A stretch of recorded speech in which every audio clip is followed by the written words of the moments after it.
Once our operation advisor has finished his calculation, we will see the normalization plots again.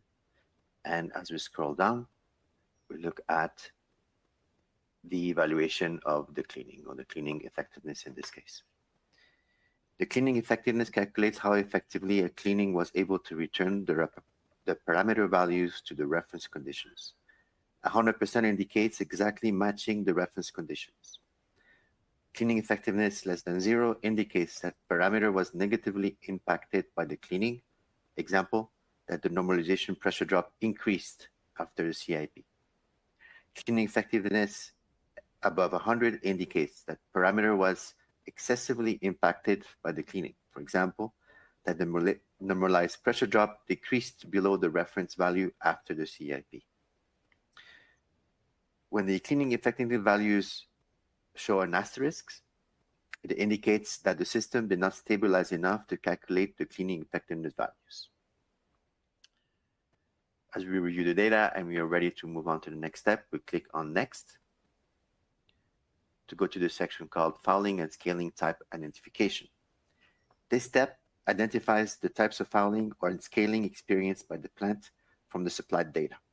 The tool distinguishes between the following: biofouling, organic fouling, particulate fouling, scaling, or no fouling. A proprietary method was developed to distinguish between the modes above. So the tool even identifies ongoing fouling or scaling types.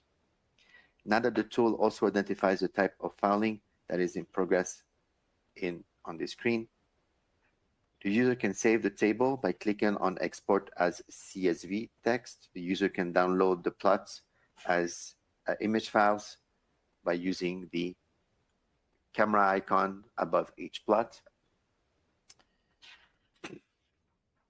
As we scroll down here, we also identify failure modes, such as integrity failure or oxidation, like in this case. Other failure modes can be membrane leakage and compaction. Once we have finished with this step, we click on Next to run a prediction of CIP. In this case, the standard value is 2. As an example, I switch this to 8 days, which is the upper limit, and click on Predict and Recommend.